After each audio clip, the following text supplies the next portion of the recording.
வாசல் வழியாய் பிரவேசியுங்கள், பிரவேசியுங்கள்.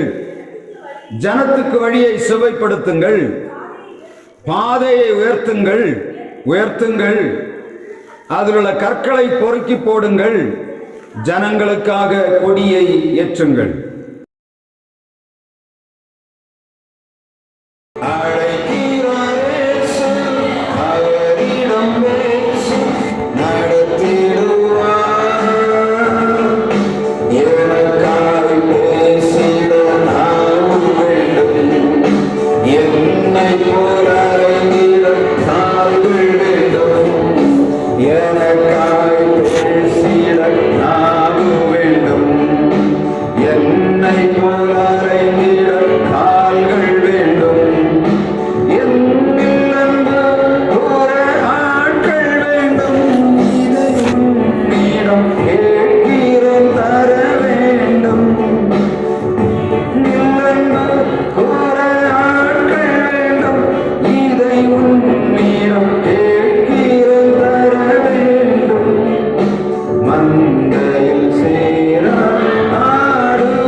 இந்த சாயங்காலத்தினுடைய பிள்ளைகளாகி நாங்கள் கொஞ்ச நேரோட வார்த்தை தியானிக்கும்படியாக நல்ல சாங்கியத்துக்காக நன்றி செலுத்துகிறோம்.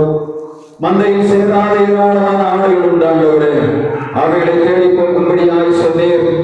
நீரும் காணாமல் போன ஆட்டை தேடி போனீர் என்று வார்த்தை சொல்கிறது. ஆண்டவரே, எங்கள் வாழ்வை நாங்கள் செய்ய வேண்டிய பணியை சிறப்பாய் செய்யும்படியாக கர்த்தர்களுக்கு இரக்கம் பாராட்டுவீராக. உங்களுடைய தயவுள்ள கரங்களை காட்டி ஒப்புக் கொடுக்கிறோம். கர்த்தரே பேசுவீராக. நம்முடைய மயப்படிப்படப்படியாக ஜெபிக்கிறோம். திருக்கிறதிலே தாழ்த்தி ஒப்புக் கொடுக்கிறோம். இயேசு கிறிஸ்து நாமத்தில் ஜெபிக்கிறோம். ஜீவனுள்ள நல்ல பிதாவே, ஆமென். நாம் அமரலாம். நம்முடைய பிதாவாகிய தேவனாலும் குமாரனாகிய இயேசு கிறிஸ்துவினாலும் பரிசுத்த ஆவியினாலும் உங்களுக்கு கிருபையும் சமாதானமும் இந்த சனிக்கிழமை சாயங்கால நேரம் உண்டாவதாக. நம்முடைய ஆண்டவர் நம்மை ஆசீர்வதிப்பதற்கு அவர் போதுமானவராயிருக்கிறார். ஆனால் யார் அவரை தேடி வருகிறார்களோ அவர்களை மேன்மைப்படுத்துவருடைய ஆண்டவர் இந்த இடத்துல இன்றைக்கும் பிரசன்னராயிருக்கிறார். இந்த வாரத்தின் முதல் வாரத்திலே, வருடத்தின் முதல் வாரம், இந்த கடைசி செய்தி சனிக்கிழமை நாம் இந்த ஆண்டவருடைய வார்த்தை தியானிக்கும்படியாக ஆண்டவர் தந்திருக்கிற சாக்கியத்துக்காக நன்றி செலுத்துகிறேன்.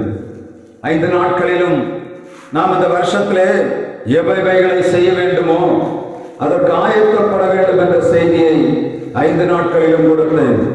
இன்றைக்கு 6வதாக அதே ஆயத்தத்தை பற்றிய ஒரு செய்தியை கொடுத்து நிறைய செய்யும்படியாக விரும்புகிறேன். 6 என்று சொல்லும் போது 6 வேதத்தில் எங்கெல்லாம் சொல்லப்பட்டிருக்கிறது. 6 கச்சாடிகள். இயேசு முதலாவது அற்புதம் செய்த இடம் கானாவூரிலே, கல்யாண வீட்டிலே ஆண்டவர் தம்முடைய மகிமையை வெளிப்படுத்தினார். காலியாய் கிடந்த 6 கச்சாடிகளை எடுத்தார். அதிலே தண்ணீரை ஊற்ற சொல்லி வெறும் தண்ணீரை மதுரமாக மாற்றினார். திருச்சபை காலியாய் கிடக்கிற இடங்களிலே அவர் தம்முடைய மதுரமான ரசத்தை ஊற்றும்படியாய் ஆவலுள்ளவராய் இருக்கிறார். ஆனால் கச்சாடிகள் ஆயத்தப்பட வேண்டும். அதுதான் இந்த 6 நாட்களிலும் ஆண்டவர் 6 விதமான காரியங்களை உங்கள் மத்தியில் வைத்தார். 6 காரியத்தை நாம் இந்த வருஷத்திலே சரியாய் நமக்கு ஆண்டவர் கொடுத்திருக்கிற தரிசனத்தின்படி செய்வோம் என்று சொன்னால் கச்சாடிகள் நிரம்பும். வருஷம் முடிவதற்குள்ளாக வறுமையாய் கிடக்கிற பாத்திரம் நிரம்பும். நாம் ஊற்றுகிற வெறும் தண்ணியானது ரசமாக மாறி நமக்கு ஒளி கொடுக்கும் என்பதில் எந்த விதமான சந்தேகமும் இல்லை. எனவே இன்றைக்கு இந்த கடைசி செய்தியாக 6வது செய்தியை நான் உங்களுக்கு கொடுக்கும்படியாக ஏசாயா 62ஆம் அதிகாரம் 10ஆம் வசனத்தை ஒருவர் வாசிக்கலாம். ஏசாயா 62:10. வாசல் வழியாய் பிரவேசியுங்கள், பிரவேசியுங்கள். ஜனத்துக்கு வழியை செவ்வைப்படுத்துங்கள், பாதையை உயர்த்துங்கள், உயர்த்துங்கள். அதில் உள்ள கற்களை பொறுக்கி போடுங்கள், ஜனங்களுக்காக கொடியை ஏற்றுங்கள். வாசல் வழியாய் பிரவேசியுங்கள், பிரவேசியுங்கள். ஜனத்துக்கு வழியை செவ்வைப்படுத்துங்கள், பாதையை உயர்த்துங்கள், உயர்த்துங்கள். அதில் உள்ள கற்களை பொறுக்கி போடுங்கள், ஜனங்களுக்காக கொடியை ஏற்றுங்கள். 2 தடவை ஆண்டவர் சொல்லக்கூடிய காரியம் வாசல் வழியாய் பிரவேசியுங்கள், பிரவேசியுங்கள் என்று சொல்லுகிறார். அதற்கு பின்பாக பாதையை உயர்த்துங்கள், உயர்த்துங்கள் என்று சொல்லுகிறார். வாசல் வழியாய் பிரவேசிக்கும் போது அங்கே ஜனத்திற்கு வழியை செவ்வைப்படுத்துங்கள் என்று சொல்லுகிறார். பாதையை உயர்த்தின பின்பாக அதில் உள்ள கற்களை பொறுக்கி போட்டு ஜனங்களுக்காக கொடியை ஏற்றுங்கள் என்று சொல்லுகிறார். Prepare the way to the people. இதற்கு முன்பாக prepare to the way to God என்று சொல்லி ஒரு நாள் செய்தியை நாம் பார்த்தோம். Prepare the way to God. ஏசாயா 40ஆம் அதிகாரம் 3ஆம் வசனத்திலே அதை நாம் பார்த்தோம். இந்த நாள் செய்தியிலே prepare the way to the people. ஜனங்களுக்காக நீ வாசலை அதை திறந்து ஜனங்களுக்கு அந்த காரியங்களை ஆயத்தப்படுத்து என்று சொல்லக்கூடிய வார்த்தையை இந்த நாளிலே தியானிக்கும்படியாக ஆண்டவர் தருகிறார். இதன் ஆழத்துக்குள்ளே நாம் போவோம் என்று சொன்ன இடத்தின் பிரகாரமாகவே ஒரு திருச்சபை எப்படி கிடக்கிறதோ அது எப்படி கிடக்கக்கூடாதோ அவைகளை இங்கே ஆண்டவர் சொல்லுகிறார். ஒரு சபை திருச்சபை வளர வேண்டும் என்று சொன்னால் இவ்வளவு காரியத்தையும் ஆண்டவர் செய்ய வேண்டும் என்று சொல்லுகிறார். ஜனங்கள் உள்ளே வர வேண்டும் என்று சொன்னால் முதலாவது எசேக்கியேல் 38ஆம் அதிகாரம் 7ஆம் வசனத்திலே சொல்லப்பட்டது போல நீ ஆயத்தப்படு, உன்னோடு இருக்கிறவர்களை ஆயத்தப்படுத்து, நீ அவர்களுக்கு காவலாளியாயிரு என்று சொல்லி ஆண்டவர் சொல்லுகிறார். முதலாவது நாம் ஆயத்தப்பட வேண்டும், இரண்டாவதாக ஜனங்களை ஆயத்தப்படுத்த வேண்டும், இணைந்து அந்த பிள்ளைகளை நாம் காவல் காக்க வேண்டும். அப்பொழுதுதான் அந்த திருச்சபையிலே பாதுகாப்பு, வளர்ச்சி, ஆசீர்வாதம், உயர்வு, மேன்மை அவைகளை நாம் காண முடியும். இந்த நாளிலே இந்த ஜனங்களுக்காக ஆண்டவர் உருவாக்க சொல்லக்கூடிய ப்ரிப்பேர் பண்ணக்கூடிய வழியை நாம் இன்றைக்கு தியானிக்கும்படியாக விரும்புகிறேன். ஏசாயா 62ஆம் அதிகாரம் 10ஆம் வசனத்திலே முதலாவது ஆண்டவர் சொல்லுகிறார், வாசல் வழியாய் ஒரு பிரவேசியுங்கள், பிரவேசியுங்கள், பிரவேசியுங்கள் என்று சொல்லுகிறார். ஏன் ஆண்டவர் வாசல் வழியாக பிரவேசிக்க சொல்லுகிறார்? ஒரு மனிதன் வாசலுக்குள்ளாக போகாமல் வேறு வழியே போவான் என்று சொன்னால் இயேசு சொல்லுகிறார், வாசல் வழியாக பிரவேசிக்காமல் பக்க வழியாய் ஏறுகிறவன் கள்ளனும் கொள்ளைக்காரனுமாயிருக்கிறான் என்று சொல்லுகிறார். நானே வாசல். ஆடுகளுக்கு வாசலான என்னை வாசலாக பின்பற்றி ஒருவன் வருவான் என்று சொன்னால் அவனுக்கு நான் நல்ல மேய்ப்பனாய் இருந்து நடத்துவேன் என்று சொல்லுகிறார். 2 விதமான காரியங்களை நாம் செய்ய வேண்டும். நாம் வாசல் வழியாய் பிரவேசிக்க வேண்டும், ஜனங்களுக்கு வாசலை திறந்து காட்ட வேண்டும். முதலாவதாக ஆண்டவருடைய வார்த்தை சொல்லுகிறது. யோவான் 10ஆம் அதிகாரம் 7ஆம் வசனத்தை வாசிக்கலாம். யோவான் 10ஆம் அதிகாரம் 7ஆம் வசனம், நானே வாசல், ஒருவன் என் வாசல் வழியாய் பிரவேசித்தால் என்ன? ஆடுகளுக்கு ஆண்டவர் யாராக இருக்கிறார்? வாசலாக இருக்கிறார். ஆடுகள் வெளியே வருகிறது, வாசலை தேடுகிறது. அநேக நேரங்களிலே ஜனங்கள் வாசலாய் இயேசு வழியாக உள்ளே வர முடியாதபடி தடைகள் இருக்கிறபடியினாலே ஜனங்கள் இயேசுவாகிய வாசலை கடந்து வேறு வழியாக போகிறார்கள். ஆண்டவருடைய வார்த்தை சொல்லுகிறது, ஏசாயா தீர்க்கதரிசியை கொண்டு சொல்லுகிறார், நீ முதலாவது வாசல் வழியாக பிரவேசி. அந்த வாசல் என்ன வாசல்? இயேசு என்று சொல்லக்கூடிய வாசல். எங்க பார்த்தாலும் இந்த காலகட்டங்களை நாம் பார்ப்பது, ஜனங்கள் மனிதர்களை தேடி போகிறார்கள், உலகத்தின் கொள்கைகளுக்கு பின்பாக போகிறார்கள், பெரிய மனிதர்களை தேடி போகிறார்கள். இதற்காக தங்கள் வாழ்வு மேன்மையாக இருக்கும், நாம் இவர்களை பின்பற்றி போனால் நமக்கு ஆசீர்வாதம் உண்டு, நம்முடைய குடும்பம் நன்றாக இருக்கும் என்று சொல்லி ஒவ்வொரு மனிதனுக்கும் பின்பாக போகிறார்கள். முடிவென்ன? ஏமாந்து போகிறார்கள். இயேசு வருவர்தான், நானே வழியும் சத்தியம் ஜீவனுமாய் இருக்கிறேன், என்னாலே இல்லாமல் ஒருவரும் பிதாவினிடத்தில் வரான் என்று யோவான் 14ஆம் அதிகாரம் 6ஆம் வசனத்திலே பிலிப்புவை பார்த்து சொல்லுகிறார்.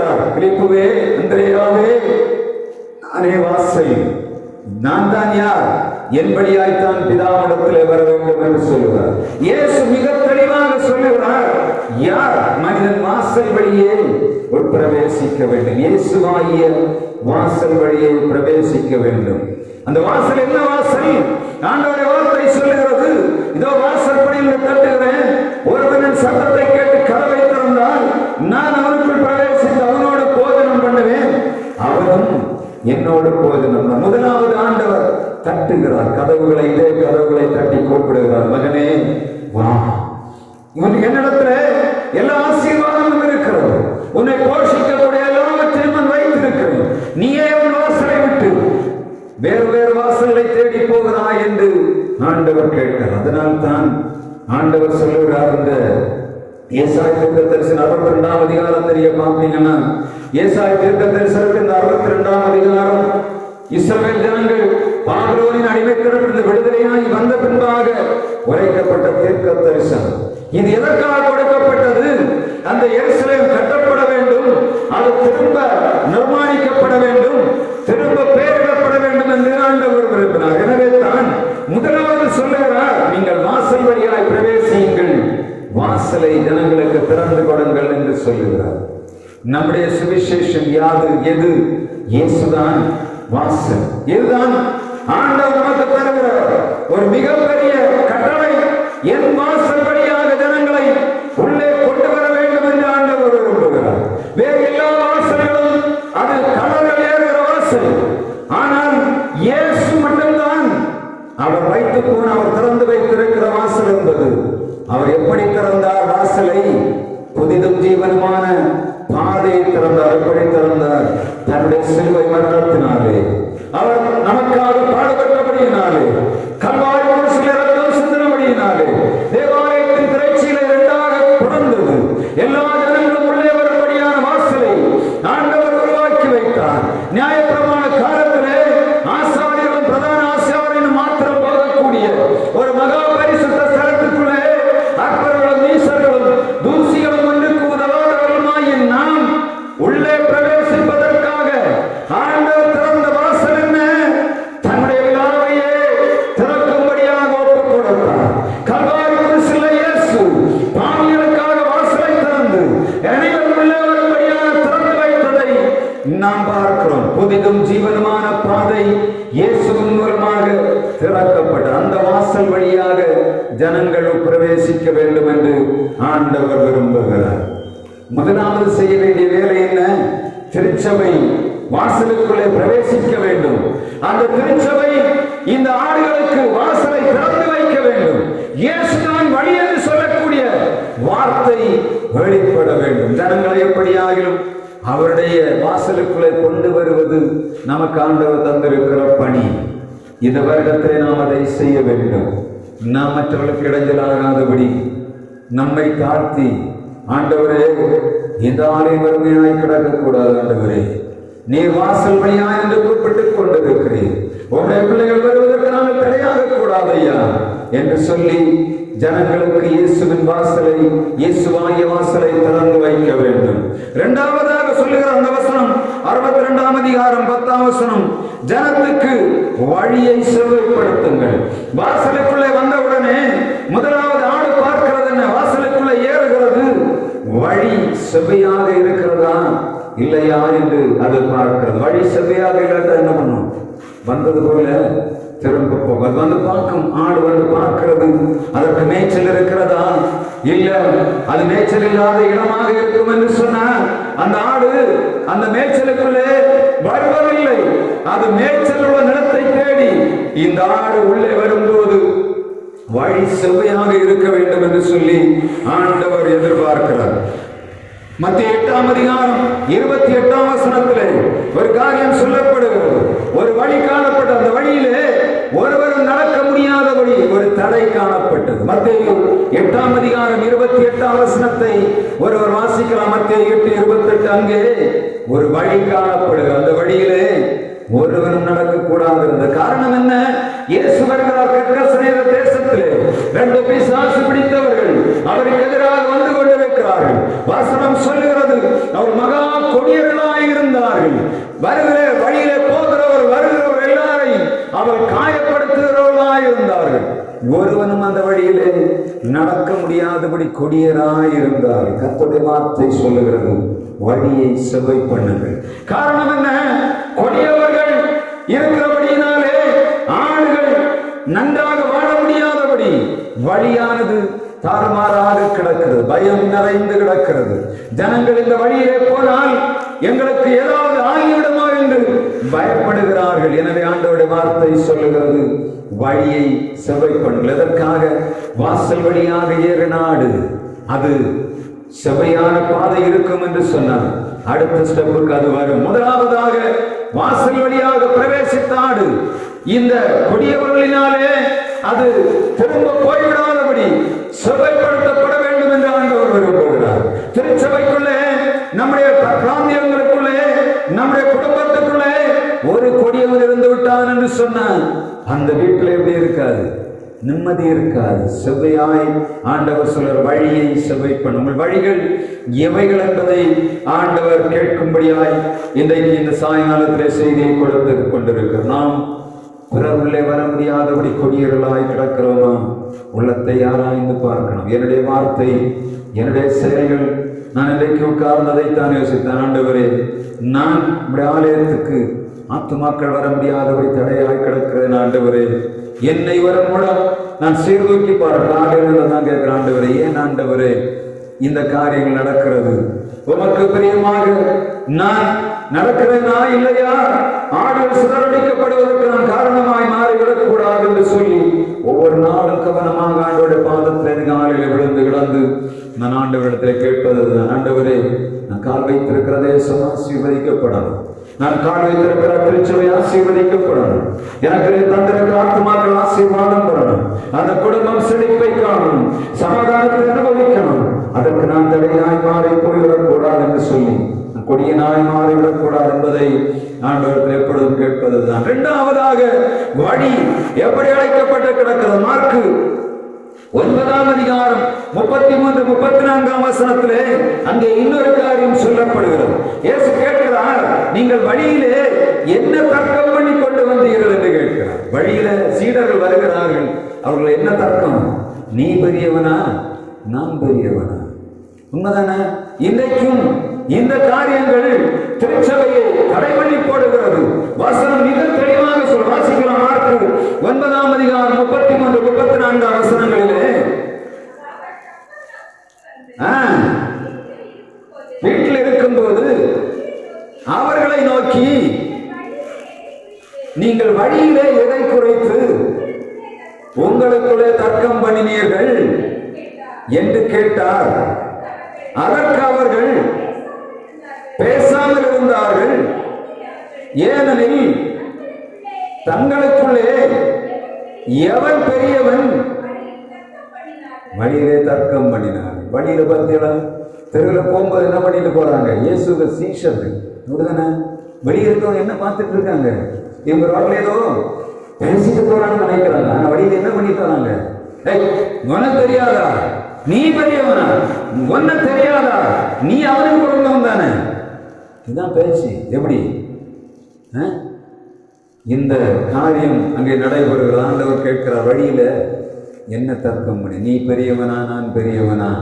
வழி சபையாக இல்லாதபடினாலே திருச்சபைகள் ஒன்றுமில்லாமல் கிடக்கிறது. கற்சாடியை ஆண்டவர் வறுமையாய் கிடக்கிற கற்சாடிகளை நிரப்பும்படியாக ஆவல் உள்ளவராய் வருடத்தின் முதலிலே அவருக்கு செய்தியை கொடுக்கிறார்.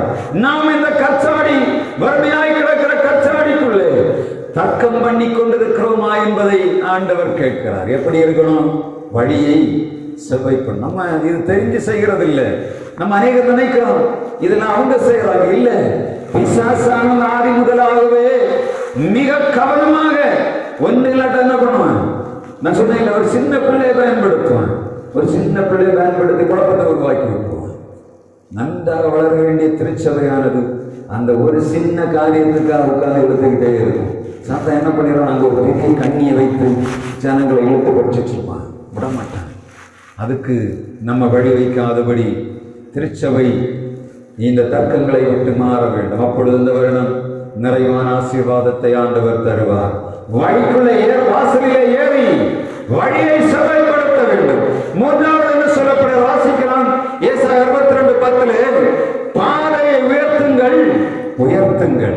முதலாவது வாசலுக்குள்ள ஏறியாச்சு, வழி தெரிகிறது, இங்கதான் போனோம் என்று தெரிகிறது. இப்ப அங்க அந்த ரோட்ல வந்த உடனே திருச்சபைக்கு போறதுக்கு வழி வந்தாச்சு. உள்ள வந்த உடனே பாதையை உயர்த்துங்கள் என்று சொல்லுகிறார். காரணம் என்ன? ஏன் உயர்த்துங்கள் உயர்த்துங்கள் என்று சொல்லுகிறார்? அங்கே அந்த பாதை என்னவா கிடக்கு? தாழ்ந்து போய் கிடக்கிற பள்ளத்துல கிடக்கு. பள்ளத்துல கிடக்கிற பள்ளத்தை என்ன பண்ணணும்? ஒன்றில் மண் போட்டு நிரத்தணும், இல்லாட்ட என்ன பண்ணணும்? வெட்டி சமப்படுத்தணும். இங்க ஆண்டவர் சொல்லுகிறார், பாதைகளை என்ன பண்ணணும்? உயர்த்துங்கள். அப்ப என்ன அர்த்தம்? பாதை எப்படி கிடக்கு? கீழே கிடக்கு. இந்த பாதையை உயர்த்தணும்னா என்ன பண்ணணும்? மத்தேயு 11:23 சொல்லுகிறது. பாதை எபிரேயர் 12:13 அதை நாம் பார்க்க முடியும். பாதை எப்படி உயர்த்த வேண்டும்? முடமாயிருக்கிறது பிசகி போகாமல் பாதங்களுக்கு வழியை செவ்வாய் பண்ணுங்கள் என்று கர்த்தருடைய வார்த்தை சொல்லுகிறது. நம்ம இருதயங்களிலே ஆண்டவருக்கு பிரியமில்லாத காரியங்கள் இருக்கும் போது நாம் தாழ்ந்து போகிறதை கர்த்தருடைய வார்த்தை சொல்லுகிறது.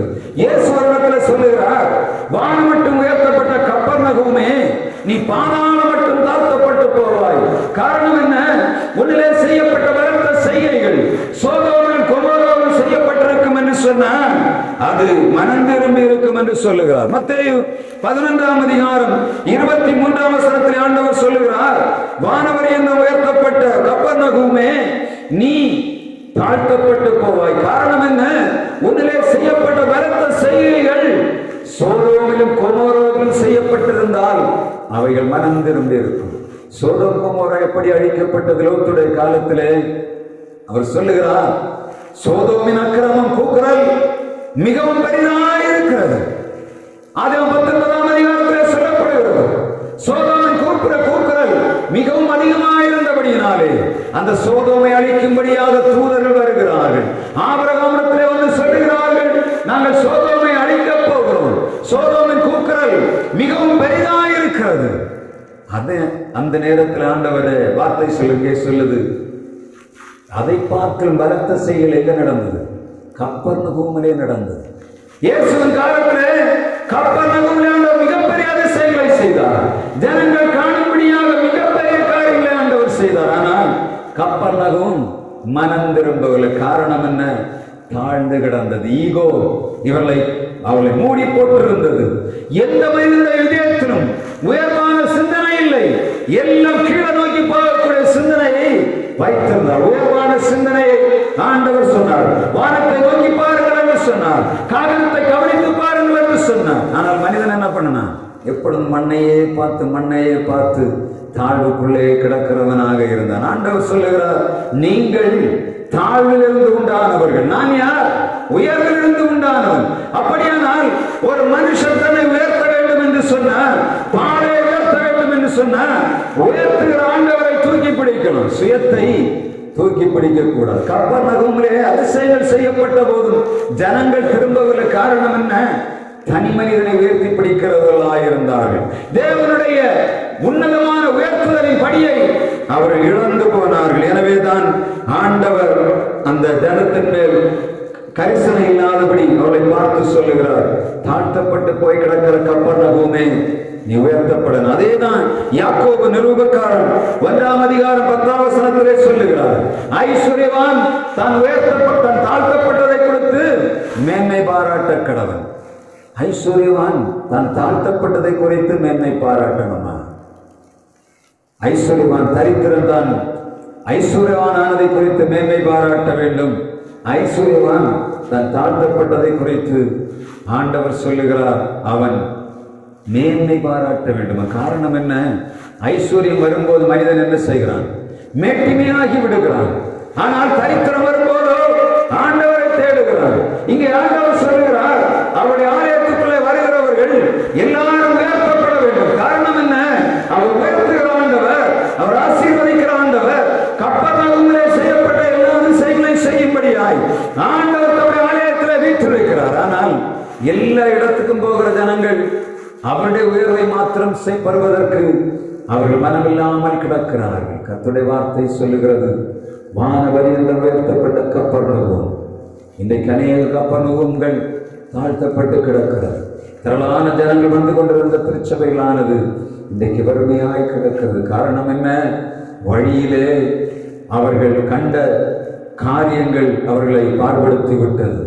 அடுத்தபடியாக கர்த்தர் சொல்லுகிறார், பாதையை உயர்த்துங்கள் உயர்த்துங்கள், அடுத்தது கற்களை பொறுக்குங்கள் என்று சொல்லுகிறார். பாதை எப்படி இருக்கிறது?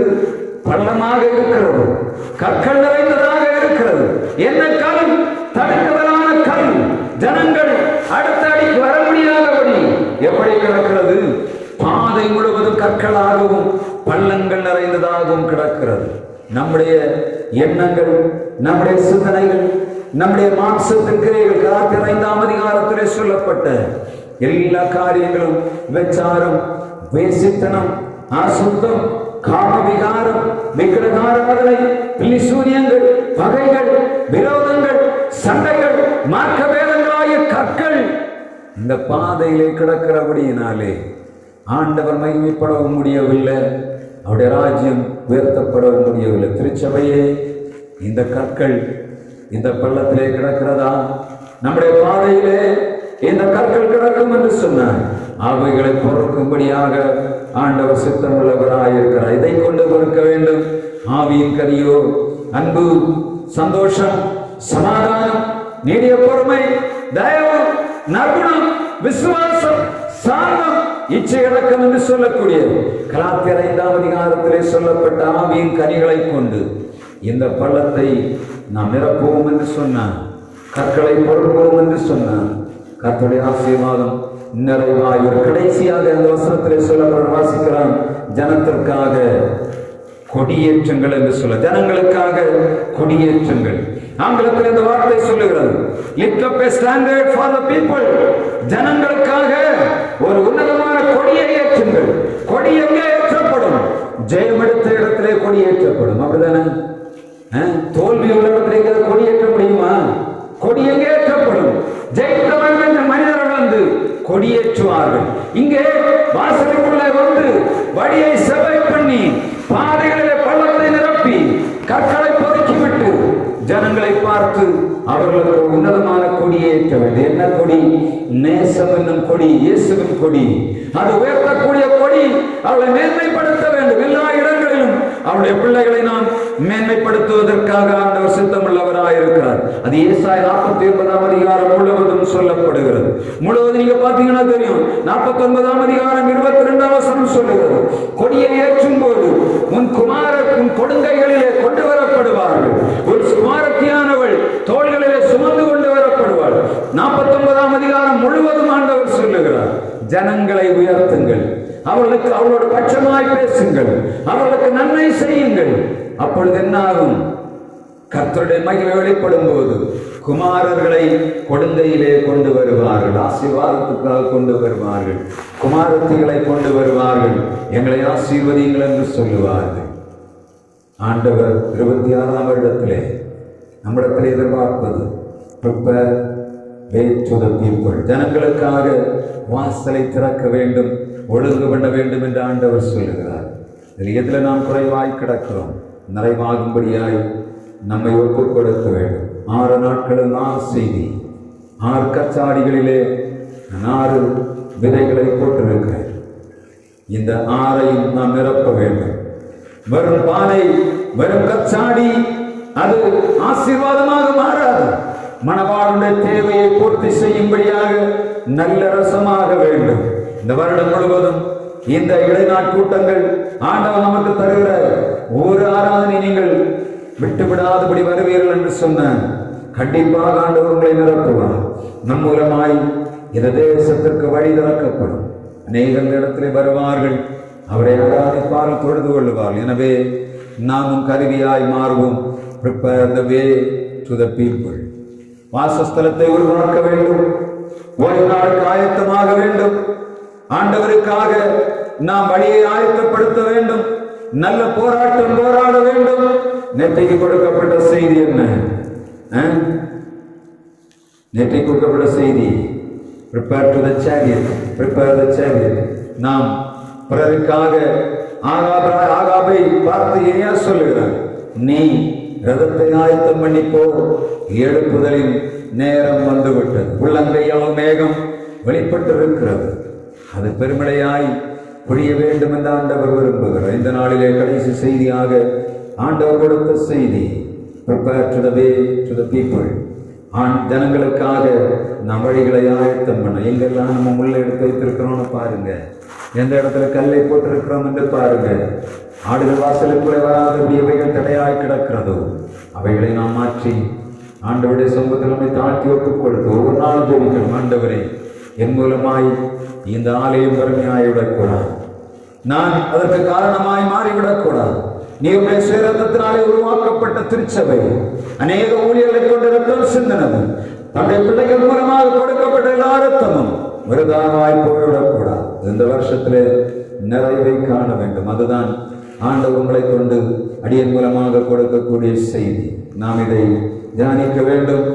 இவைகள் ஒருவேளை நான் காட்பணி கொண்டிருக்கிறேன், ஒருவேளை அவைகள் எனக்கு மாத்திரமல்ல, வரும் தலைமுறைக்கு ஆசீர்வாதமாய் மாறும்படியாய் கர்த்தர் இரக்கம் பாராட்டுவாராக.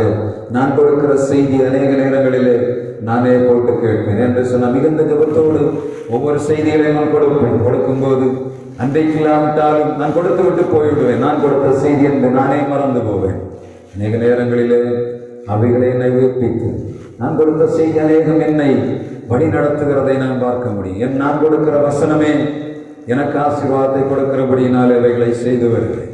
எனவே தேவ பிள்ளைகளாகிய நாம் ஆண்டவருக்காக வழியை ஆயத்தப்படுத்துவோம். ஜனங்கள் உள்ளே வரும்படியாக வழியை நாம் செவைப்படுத்துவோம். கர்த்தர் தொடர்ந்து நம்மை நடத்துவாராக. கர்த்தர் நமக்கு தந்திருக்கிற தாளந்துகள், கர்த்தர் நமக்கு தந்திருக்கிற நேரங்கள், கர்த்தர் நமக்கு தந்திருக்கிற ஜீவன், சுகம், ஆரோக்கியம், இவை அனைத்தும் நம்முடைய குடும்பத்துக்கு செலவு பண்ணப்பட வேண்டும். நம்முடைய திருச்சபைக்கு செலவு பண்ணப்பட வேண்டும். நம்முடைய ஆண்டவருக்காகவும் செலவு பண்ணப்பட வேண்டும். எனவே நம்மை ஆயத்தமாக்கி ஒவ்வொரு நாளும் நமக்கு கர்த்தருடைய சமூகத்திலிருந்து வல்லமையை பெற்று அபிஷேகத்தை பெற்று அதில் நிறைவோடு வாழுவோம். கர்த்தர் தொடர்ந்து உங்களையும் உங்கள் குடும்பங்களையும் மேன்மைப்படுத்தி ஆசீர்வதிப்பாராக. நம்ம இழந்து ஒரு பாடலை பாடும்போது ஆண்டவருக்கென்று காணிக்கை செலுத்தலாம். அழகாய் நிற்கும் யார் இவர்கள், திரளாய் நிற்கும் யார் இவர்கள், சேனை தலைவராமே சூரியன் பொறுத்தளத்தில் அழகாய் நிற்கும் யார் இவர்கள், அழகாய் நிற்கும் யார் இவர்கள், திரளாய் நிற்கும் யார் இவர்கள், சேனை தலைவராம் இயேசுவின் பொறுத்தளத்தில் அழகாய் நிற்கும் யார் இவர்கள். பாடல் 123.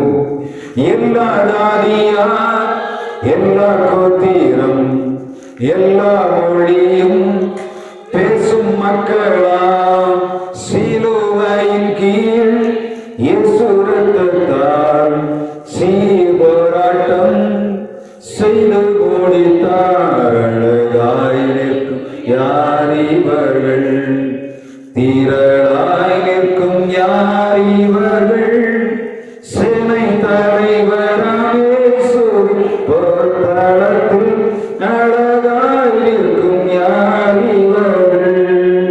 நல்ல தேவனுக்கு நன்றி செலுத்துகிறோம். ஜனங்களுக்கு பாதையை உருவாக்கும்படியாய் சொன்னீர் ஆண்டவரே. நாங்கள் வாசலில் ஜனங்கள் வர முடியாதபடி தடை பண்ணி கொண்டிருப்போம் என்று சொன்னால் கர்த்தர்களுக்கு மன்னிப்பீராக. வழிகளை சுமை பண்ணபடியாய் இரக்கம் பாராட்டுவீராக. நாங்கள் எங்களை விட்டுக் கொடுத்து உம்முடைய ஆலயத்திலே ஜனங்கள் வந்து உடைய ஆசீர்வாத நலவை பெற்றுக் கொள்ளும்படியாய் இரக்கம் பாராட்டுவீராக. வறுமையாய் கிடக்கிற கச்சாடிகளை நிரப்புவீராக. நாங்களே ஜனங்களுக்கு திராடிகளாய் மாறிவிடாதபடி கர்த்தர்களை பாதுகாக்கும்படியாய் ஜெபிக்கிறோம். உம்முடைய ஆலயம் வறுமையாய் கிடப்பது நமக்கு சுத்தம் அல்ல. திரளான ஜனங்களை கொண்டு ஆசீர்வதி நம்முடைய பிள்ளைகள் வாழ்வு நிலவை கட்டளையிடும்படியாய் ஜெபிக்கிறோம். 2026 வருஷம் இந்த திருச்சபையானது வளர்ச்சி வரும்படியாய் கிருபையார். ஒவ்வொரு தனிமனிதனுடைய குடும்பங்களை கர்த்தர் ஆசீர்வதிப்பீராக. உங்கள் கையின் பிரயாசங்களை ஆசீர்வதிப்பீராக. உம்முடைய பிள்ளைகள் உமக்காக செய்கிற எல்லா காரியங்களிலும் உம்முடைய ஆசீர்வாத நிலவை கட்டளையிடுவீராக. எங்கள் திருச்சபையில காணப்படுகிற கடுப்பு உறுப்பினருடைய கரங்களில் தருகிறோம். வெள்ளுக்கு எல்லா முயற்சிகளிலும் உம்முடைய ஆசீர்வாத நிலவை தாங்காண்டவரே. உம்முடைய திருராஜ்யம் கட்டி எழுப்பப்படும்படியாக இரக்கம் பாராட்டும். சரீர சுகமலன் ஆரோக்கியத்தை கட்டளையிடும். சத்திர ரூபத்தில் நம்முடைய பிள்ளைகளுக்கு முடிவில் இடைப்பீராக. கர்த்தாவே எங்கள் பிள்ளைகளுடைய வாழ்வில் நிறைவான ஆசீர்வாதத்தை கொடுத்து குடும்பங்களை மேன்மைப்படுத்தும். கர்த்தாவே கடந்த நாட்களில் வந்த அநேக வரவில்லை ஆண்டவரே, கர்த்தர் நாட்களை கூட்டி சேர்க்கும்படியாக ஜெபிக்கிறேன். எந்த காரணத்தை கொண்டும் வீடுகளுக்குள்ளே இருந்து விடாத கர்த்தர் பாதுகாப்பீராக. அடியில் வாய் வார்த்தையில் கர்த்தாவே பிள்ளைகள் இருக்கும் என்று சொன்னால் மன்னிக்கும்படியாக ஜெபிக்கிறோம். கர்த்தாவே எங்கள் பிள்ளைகளை ஆசீர்வதியும். கர்த்தாவே இறக்கம் பாராட்டும்படியாக ஜெபிக்கிறோம். பிள்ளைகளை மேன்மைப்படுத்தும்படியாக ஜெபிக்கிறோம். இவர்களுடைய நாமத்தை உயர்த்தும்படியாய் அபிஷேகத்தினாலுமே நம்முடைய பிள்ளைகள் மேல் ஊற்றுவீராக. வாக்குவல்லமை கொடுப்பீராக. நம்முடைய பிள்ளைகளுக்கு தேவையான எல்லா விதமான ஆசீர்வாதத்தை நிறைவேற்றும்படியாக ஜெபிக்கிறோம். நாளை நடைபெறுகிற ஓய்வு நாள் ஆராதனை புறப்படுப்பீராக. சரியான நேரத்தில் ஜனங்கள் வந்து இந்த ஆசீர்வாதத்தை பெற்று போகும்படியாக கிருபையாக. கர்த்தாவே நாளை நடைபெறுகிற ஐக்கிய திருவிருந்த ஆராதனை கர்த்தர் புறப்படுப்பீராக. கர்த்தரை ஆசீர்வாதமாய் நடத்தும்படியாக ஜெபிக்கிறோம். என் பிள்ளைகளை பயன்படுத்தும் நேருக்கு ஆசீர்வாதமாய் பயன்படுத்தும்படியாக ஜெபிக்கிறோம். இந்த நாளில் கொடுத்த காணிக்கை கர்த்தர் அங்கீகரிப்பீராக. நம்முடைய பிள்ளைகள் கை நிறைவை கொடுத்திருக்கிறார்கள். கர்த்தர் தம்முடைய பிள்ளைகளுக்கு நிறைவான ஆசீர்வாதத்தை ஊற்றும்படியாக ஜெபிக்கிறோம். கர்த்தாவே உங்களுடைய வீடுகளுக்கு போகிறார்கள். உடைய பாதுகாப்பும் வீடுகளுக்குள்ளே சமாதானம் கர்த்தர் கட்டளையிடுவீராக. சங்காரத்தில் வீடுகளுக்குள் கடந்து வராதபடி அடிக்கப்பட்ட ஆக்கப்பட்ட ரத்தத்தை வாசல்களில் நினைக்காமலில் உங்களுடைய சுவாசத்தோடு பூசுவோம். உடைய பிள்ளைகளை மேன்மைப்படுத்தி பாதுகாத்துக் கொள்ளும். திருக்கரத்தை தாழ்த்து ஒப்புக் கொடுக்கிறோம். இயேசு கிறிஸ்து நாமத்தில் ஜெபிக்கிறோம் ஜீவனுள்ள நல்ல பிதாவே, ஆமென். என் ஆத்துமாவே கர்த்தரை ஸ்தோத்திரி.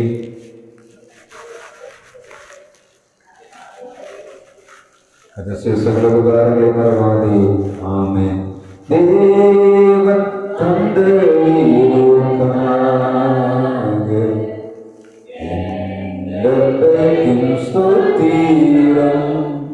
வேணோர் மண்ணோர் கூட்டமாக பாடுவோம் சங்கீதம். மீட்கப்பட்ட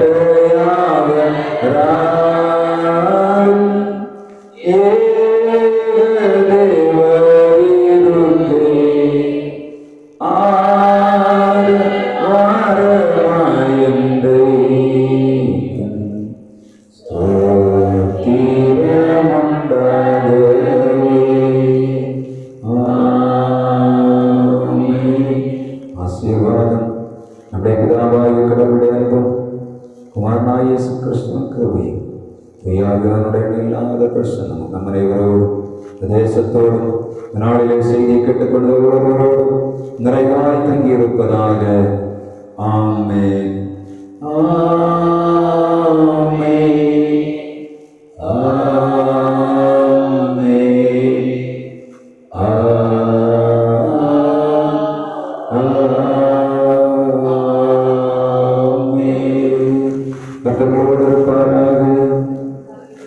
சமாதானத்தோடு சென்று வாருங்கள்.